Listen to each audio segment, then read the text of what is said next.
Cases क्यों डाले गए, क्यों मुझे जेल में डालने की कोशिश की गई।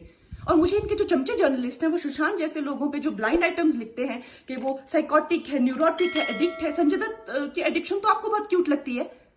वो लोग मुझे मैसेज करते हैं कि तुम्हारा बहुत डिफिकल्ट टाइम है, तुम ऐसा वैसा स्टेप मत उठा लेना। ऐसा क्यों कहते हैं मुझे, ये क्यों मेरे दिमाग में डालना चाहते हैं कि आप सुसाइड कर लीजिए।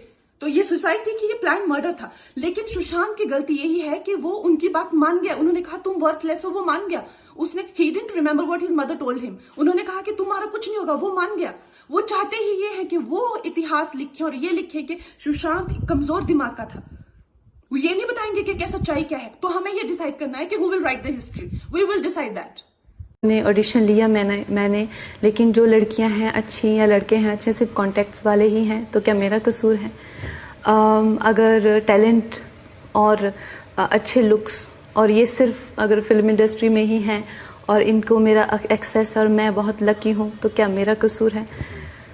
तो अब इसमें मुझे ऑब्जेक्टिविटी कम और एक तरह की ब्रेन वॉशिंग ज़्यादा लगती है, जो कि ये इंग्लिश बोलने वालों ने जो इंग्लिश एटीट्यूड है ना कि इंस्टिल इन्फीरियोरिटी कॉम्प्लेक्स। क्या इंडस्ट्री सिर्फ रिस्ट्रिक्टेड है एक स्टूडियो में, 2 स्टूडियो में? ये जितना भी टेलीविज़न इंडस्ट्री है, जितना भी फैशन इंडस्ट्री है, जितना भी फिल्म इंडस्ट्री है, क्या ये 4 खानदानों से चल रही है? जितना टैलेंट, जितना जो भी आर्टिस्ट हैं हमारा जो इंडिया है चर्न आउट कर रहा है, उनको सबको आपने 1 मिनट में गिरा दिया कि है ही नहीं, कोई चांस ही नहीं है, कोई मतलब ही नहीं है। ये तो झूठ है, ये झूठ है।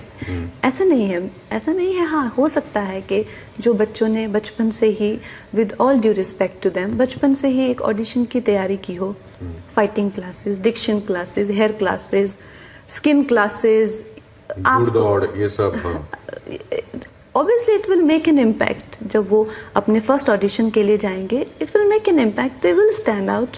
उनकी जर्नी हो सकता है थोड़ी इजी हो, लेकिन ऐसा तो नहीं है कि दूसरों के लिए कोई मतलब ही नहीं है। वो 10 साल बाद ये 2 कमाल के एग्जाम्पल बैठे हैं। हाँ, हम लोगों ने मे बी 10 साल बाद सक्सेस मिलेगा उनको, लेकिन ये कहना गलत है कि देयर इज नो चांस। ये झूठ है।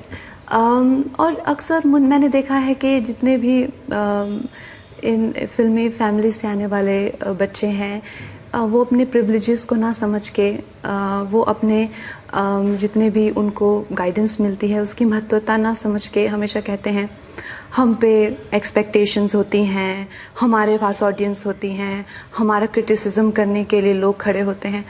आप जानते हैं 10 साल लगते हैं ऑडियंस कमाने में। To be a nobody is the worst thing in this world. तो आप स्टार्ट वहां से करते हैं, आपकी ऑडियंस होती है, आपको इससे ज्यादा क्या चाहिए?